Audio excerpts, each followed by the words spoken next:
Hello there, dear friends, and welcome once again to the Relaxed Fantasy Review. On this channel, we spend our time looking at fantasy of all sorts, from books to movies to video games, and applying the characters within into the tabletop game Dungeons & Dragons 5th Edition. Today, we're going to be looking at a core mechanic of D&D itself, specifically a subclass for the Paladins, known as the Oath of Vengeance. The Oath of Vengeance Paladin is one of the most feared paladins in all of D&D, and rightfully so. They swear oaths to restitution, to no mercy for the wicked, and to fight the greater evils. They are a paladin that is almost solely focused on terrorizing their enemies and bringing justice to the wicked. But, mechanically, how do they work? Let's have a look. As with all paladins, they get an expanded spell list. These spells get added to their spell list every time they gain a new spell level. As half-casters, that's from 3rd, 5th, 9th, 13th, and 17th level. These spells, for the Oath of Vengeance Paladin, are phenomenal. They get Hunter's Mark. They get Hold Person. They get Misty Step. They get Haste. They get Banishment. They get Hold Monster.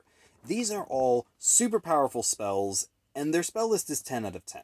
It's fantastic, and there are no duds on it. Then comes their Channel Divinity. Every paladin gets 2 options for this. First up is the Abjure Enemy power. It allows them, as an action, to effectively point at an enemy, and that creature must make a wisdom saving throw unless it's immune to being frightened. If they fail the save, they become frightened, and they, cannot move. They actually become rooted to the spot. This is a special kind of frightening. If they successfully save, they actually get their speed halved anyway until they take damage. This is a cool power. It's a shame that it ends when they take damage, though. It can root an enemy to the spot, make them slower.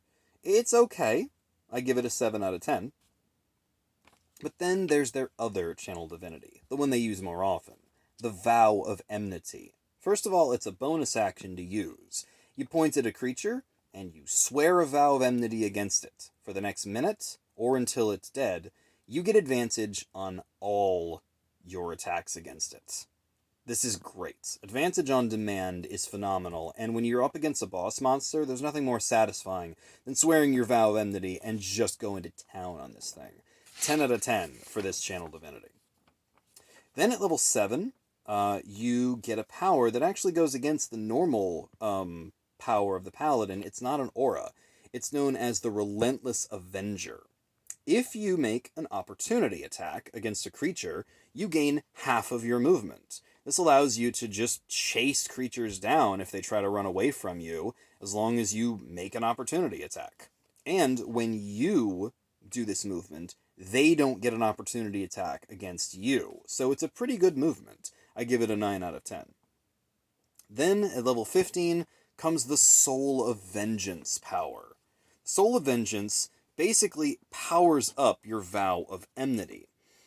You can use a reaction to attack your vow of enmity foe. When you swear your vow of enmity, you now can weaponize your reaction against it as long as it makes an attack on its turn, which it probably is going to.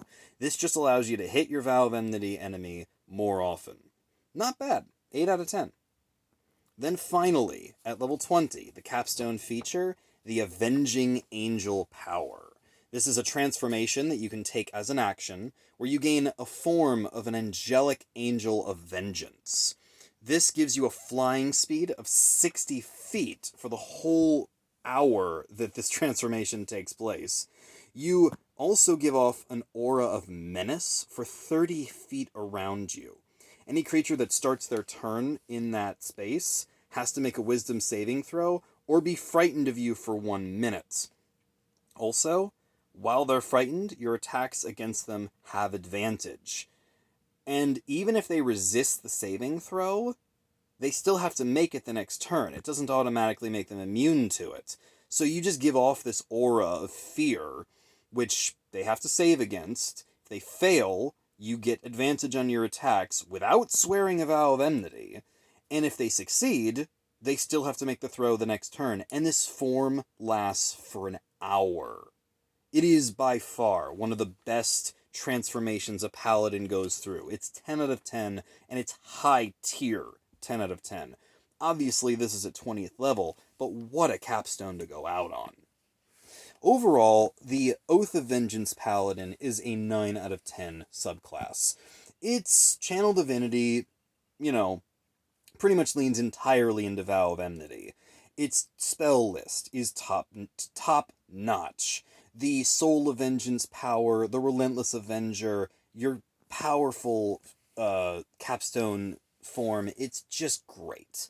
This is one of the best paladins in the game, and one of the most powerful damage dealers, and one of the most effective killing machines that you can find in D&D.